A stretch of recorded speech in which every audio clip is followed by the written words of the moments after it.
কি অবস্থা বড় ভাই? ঢাকা শহর দেখি উত্তাল। তুমি কে আমি কে, কেউ বলতেছে অটো অটো, আবার আরেক দল বলতেছে তুমি কে আমি কে, হ্যান্ডেল হ্যান্ডেল। এখন অটোওয়ালা আর হ্যান্ডেলওয়ালাদের উত্তালে ঢাকা শহর উত্তাপ। এখন কথা হচ্ছে, পৃথিবী যতই দিন গড়াচ্ছে, পৃথিবীর যত দিন গড়াচ্ছে, যতই সামনের দিকে এগুচ্ছে, ততই কিন্তু আধুনিকতার যে ছোঁয়া, সেটা আস্তে আস্তে পৃথিবী পাইতেছে। আধুনিকতার দিক থেকেই অটোরিকশা চালু হয়েছে। তো এখন কথা হচ্ছে, আমাদের দেশে সাধারণত কি হয়, যারা একটু ইয়াং, হ্যাঁ, অল্প বয়সের, যাদের গায়ে শক্তি আছে, দেখা যাচ্ছে তারাই অটো চালাইতেছে। আর যারা একটু মুরব্বী শ্রেণীর, দাড়ি পাকা বা একটু বয়স ভারের দিয়ে গেছে, দেখা যাচ্ছে তারাই পায়ে চালিত যে রিক্সাগুলো আছে ওগুলো চালায়। এবং দিন শেষে দেখা যাচ্ছে অটোওয়ালাদের ভাড়া, অটোওয়ালারা প্যাসেঞ্জার বেশি পাচ্ছে, তারা ট্রিপ বেশি পাচ্ছে, আর যারা পায়ে চালায় তারা কিন্তু পাচ্ছে না। কাউকে কিন্তু ছোট করার উদ্দেশ্য না।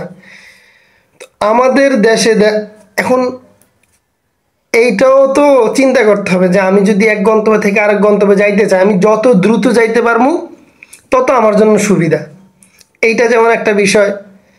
আবার আমি যখন পায়ে চালিত কোনো রিক্সার মধ্যে উঠি, তখন এক জায়গা থেকে অন্য জায়গায় যাওয়ার জন্য আমার যেখানে 5 মিনিট লাগার কথা সেখানে লেগে যাচ্ছে 10 মিনিট, দ্বিগুণ সময় লেগে যাচ্ছে।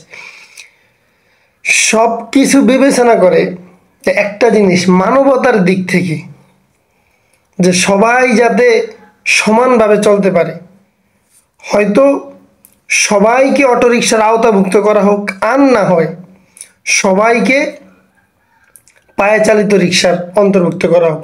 কারণ আপনি যদি পায়ে চালিত রিক্সাকে ব্যান করে দেন, তাহলে সবাই কিন্তু অটোরিকশা কিনতে পারবে না। অটোরিকশা ব্যান করে দিলে, নিষিদ্ধ করে দিলে, সবাই কিন্তু পায়ে চালিত যে রিক্সাগুলো এগুলা কিনতে পারবে। তো সব দিক বিবেচনা করে আমার মনে হয় যদি অটোরিকশা ব্যান করে দেওয়া হয়, তখন সবাই পায়ে চালিত রিক্সা কিনতে পারবে। এখন প্রবলেমের তো কোনো শেষ নাই। এখন মনে করেন যে আপনি এক জায়গায় যাবেন, আমাদের ঢাকা শহরগুলোতে যানজটের যে অবস্থা, মাশাল্লাহ, যারা ঢাকা শহর থাকতেছেন তারাই বুঝতেছেন এটা। যানজটের যে অবস্থা, হ্যাঁ, গাড়িতে করে এক জায়গা থেকে অন্য জায়গায় যাবেন আপনি, তখন কি করা হয়, মানে অল্প দূরত্বের জায়গাগুলোর মধ্যে মানুষ অটোরিকশা ব্যবহার করে। তো আমার যদি সময় বাঁচানোর চিন্তা করি, তাহলে কিন্তু আবার আপনি পায়ে চালিত যে রিক্সাগুলো, সেইগুলোতে দেখা যাচ্ছে যদি আমি চলাচল করি, 5 মিনিটের জায়গায় 10 মিনিট লাগতেছে, তখন মানুষ কি করে, অটো চালিত রিক্সা ব্যবহার করে।